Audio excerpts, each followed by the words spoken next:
আপনি কি সাবলটান? প্রশ্নটাই কেমন যেন লাগছে। উল্টো প্রশ্ন আসছে, সাবলটান ওটা আবার কি? সে আলোচনায় যাব তার আগে বলে নিই কেন এই প্রসঙ্গ। হুট করেই সোশ্যাল মিডিয়ায় সাবলটান নিয়ে বিস্তর আলোচনা হচ্ছে। রাজনীতি সমাজবিজ্ঞানের বহুল চর্চিত এই তাত্ত্বিক আলোচনা নিয়ে প্রায় সবাই কথা বলছেন।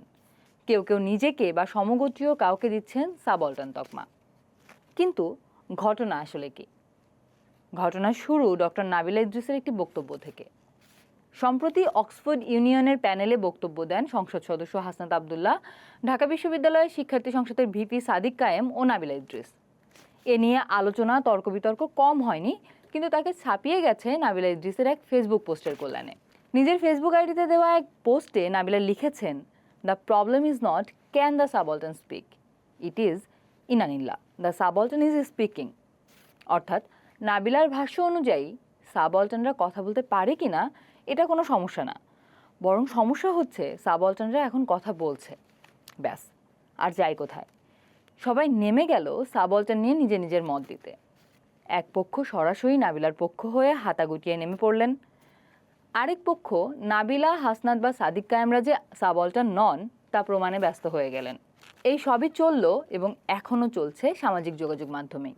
তার আগে দেখা যাক নাবিলা কেন তার পুরো পোস্ট বাংলায় লিখে শেষটা এমন ইংরেজিতে লিখলেন। না, এমনি এমনি নয়, কারণ আছে।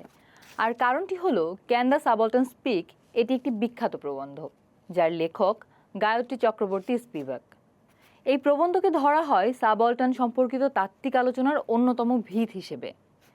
নাবিলা সুস্পষ্টভাবেই স্পিভাকের তোলা প্রশ্নের একটি উত্তর দিতে চাইলেন, আর এই উত্তর বা মীমাংসা ঘিরেই যত আলোচনা বা তর্ক। কারণ ওই দুই ইংরেজি বাক্যের আগের প্যারায় নাবিলা লিখেছেন, ইউনিয়নে বক্তব্য দেওয়াটা প্রবলেম না। তারা যদি দিতেন, এমনকি জুলাইয়ের পক্ষেও বলতেন, তবুও কেউ চিল্লাতো না। সমস্যা হয়ে গিয়েছে সোশ্যাল ক্লাসে। তারা চোস্ত ইংরেজিতে আমাদের ভাগ্য নির্ধারণ করবেন, আর্ট কালচার সংজ্ঞায়িত করবেন, আমরা তা নম বলে গ্রহণ করব। কিন্তু এ কি, খাগড়াছড়ির মাদ্রাসার ছেলে আর কুমিল্লার রাজমিস্ত্রির ছেলে নিজেরাই দেখি পটর পটর কথা কয়। নাবিলা এখানে কাদের কথা বলেছেন? ঠিক ধরেছেন, সাদিক কায়েম ও হাসনাত আবদুল্লাহ। আর এখানেই আপত্তি উঠছে। আপত্তির কারণ একজন ডাকসু ভিপি, একজন সংসদ সদস্য এবং একজন গুম কমিশনের সদস্য। তো দেখা যাক বিষয়টা আসলে কি। এখানে ছোট করে একটা নাম বলে রাখি, গায়ো জুলিয়াস ভেরাস ম্যাক্সিমাস। নামটা মনে রাখবেন, ফিরে আসবো তার কাছে। তার আগে একটু সাবলটান বিষয়টা আসলে কি, তারা কথা বলতে পারে নাকি পারে না, হাসনাত, সাদিক বা নাবিলারা কি এই বর্গে পড়েন কি না, চলুন সেটা একটু দেখে নিন। সাবলটান আসলে কি? সাবলটান শব্দটি মূলত ল্যাটিন শব্দ সাবলটার্নাস থেকে এসেছে, যার অর্থ একাধিকের মধ্যে যে নিচু শ্রেণীর।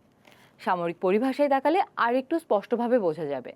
সামরিক ক্ষেত্রে সাবলটার্ন শব্দটির একটি বিশেষ প্রয়োগ রয়েছে, যেখানে ক্যাপ্টেনের চেয়ে নিচের পদের কর্মকর্তাদের এই নামে অভিহিত করা হয়। তবে শব্দটির সাধারণ ব্যুৎপত্তিগত অর্থ হল নিম্নপদস্থ বা অধস্তন। সাবলটান শব্দটি প্রথম ব্যবহার করেছিলেন ইতালির মার্ক্সবাদী বুদ্ধিজীবী অ্যান্তনিও গ্রামসি তার প্রিজনার্স নোটবুকে। মূলত তার সাংস্কৃতিক আধিপত্য বা কালচারাল হেজমনি সংক্রান্ত গবেষণার মধ্য দিয়েই এই ধারণার উৎপত্তি। এই তত্ত্ব সমাজের এমন কিছু সুবিধাবঞ্চিত বা প্রান্তিক জনগোষ্ঠীকে চিহ্নিত করে যারা প্রতিষ্ঠিত সামাজিক ও রাষ্ট্রীয় প্রতিষ্ঠানগুলো থেকে সম্পূর্ণ বিচ্ছিন্ন, এবং যার ফলে সমাজে নিজেদের অধিকারের পক্ষে সোচ্চার হওয়ার ন্যূনতম সুযোগ থেকেও তারা বঞ্চিত হয়। বলে নেওয়া ভালো, গ্রামসি তার প্রিজনার্স নোটবুক সত্যিকার অর্থে জেলে বসে লিখেছিলেন। ইতালির তৎকালীন শাসক বেনিতো মুসোলিনি লেখালেখির জন্যই কারাগারে নিয়েছিলেন গ্রামসিকে। জেলে গ্রামসির লেখালেখি তাই ছিল ভীষণ নজরদারির মধ্যে। ফলে বিভিন্ন শব্দকে ঘুরিয়ে ব্যবহার করতেন তিনি, যাতে মুসোলিনির রক্তচক্ষু থেকে বাঁচতে পারেন। এমনকি কার্ল মার্কসের নামও সরাসরি লিখতেন না। প্রিজনার্স নোটবুকে মার্ক্সবাদকে গ্রামসি বলেছেন প্রাক্সিসের দর্শন, আর মার্ক্সকে বলেছেন প্রাক্সিসের দর্শনের প্রতিষ্ঠাতা বা প্রাক্সিসের দার্শনিক। এজন্যই সুবিধাবঞ্চিত শ্রেণী বলতে মার্ক্সবাদী শব্দ প্রলেতারিয়েত ব্যবহার করেননি তিনি। গৌতম ভদ্র, পার্থ চট্টোপাধ্যায় সম্পাদিত নিম্নবর্গের ইতিহাস বইয়ের ভূমিকায় পার্থ চট্টোপাধ্যায় লিখেছেন, এক অর্থে সাবলটানই প্রলেতারিয়েতের প্রতিশব্দ। সাবলটান, যাকে ইতালীয়তে বলা হয় সুবেলতার্নো, এই শব্দটি গ্রামসি ব্যবহার করেছেন অন্তত দুটি অর্থে। একটি অর্থে এটি সরাসরিভাবে প্রলেতারিয়েতের প্রতিশব্দ। পুঁজিবাদী সমাজ ব্যবস্থায় সাবলটান শ্রেণী হলো শ্রমিক শ্রেণী।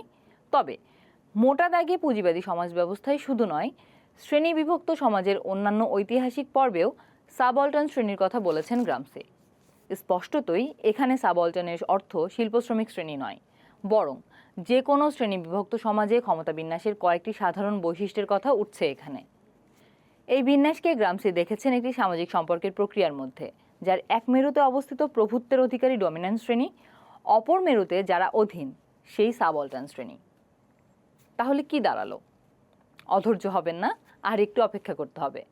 ফাস্ট ফরওয়ার্ড করে চলে আসুন 1980-র দশকে। ওই দশকের শুরুর দিকেই প্রখ্যাত তাত্ত্বিক ও ইতিহাসবিদ রণজিৎ গুহ ঔপনিবেশিক ভারতের প্রেক্ষাপটে সাবঅল্টার্নের ধারণা দিয়েছেন।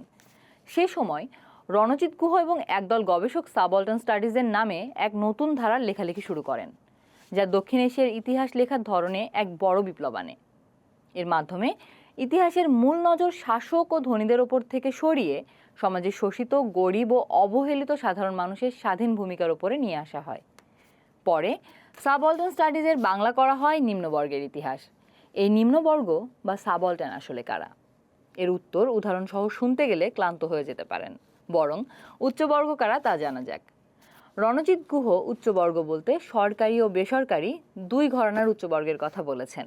তার ভাষায় এরা প্রভুস্থানীয়। এই প্রভুর মধ্যে আবার দেশি আছে, বিদেশিও আছে। রণজিৎ গুহ ইংরেজ ঔপনিবেশিক শাসনামলের প্রেক্ষাপটে এরা বললেও এই বিশ্বায়নের যুগে এর তেমন নড়চড় নেই। এখনও তো দেশি প্রভু এবং বিদেশি প্রভু আছেন। সরকারি প্রভুর সাথে গলাগলি করে আছেন বেসরকারি প্রভুরা। তো সরকারি প্রভু বললে তো কিছুটা বোঝা যায়, মানে সরকারের কর্তা ব্যক্তিরা আর কি। এরা ছড়িয়ে থাকে প্রশাসনের নানা স্তরে। তাহলে বেসরকারি কারা? হ্যাঁ, বেসরকারি প্রভু হলো ব্যবসায়ী, বিভিন্ন প্রতিষ্ঠানের উঁচু স্তরের কর্তা, বড় কৃষক, ধর্মীয় নেতা।